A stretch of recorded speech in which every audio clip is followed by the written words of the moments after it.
International Education Fair di Palembang Indah Mall terselenggara atas kerjasama Bank Rakyat Indonesia atau BRI, Palembang Indah Mall, dan Magenta.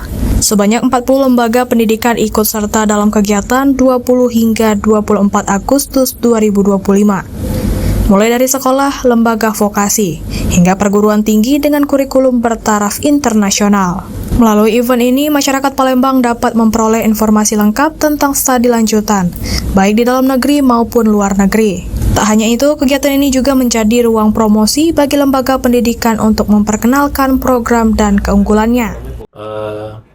BRI sendiri selaku lembaga perbankan itu kami tidak hanya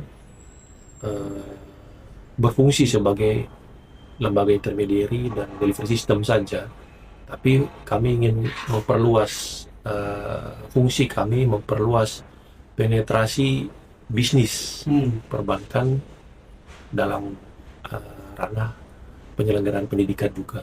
Sebagai pendukung utama, BRI menghadirkan program khusus bagi pengunjung berupa tebus hadiah Rp1. Pengunjung yang bertransaksi menggunakan Brimo, kartu debit, atau kartu kredit BRI berkesempatan menukarkan hadiah langsung di tenan yang tersedia. Pihak penyelenggara berharap kegiatan ini bisa digelar rutin setiap tahun dengan tema yang lebih variatif dan partisipasi yang lebih luas termasuk melibatkan pemerintah daerah. Dari Palembang, Ardiansyah Nugraha, iNews melaporkan.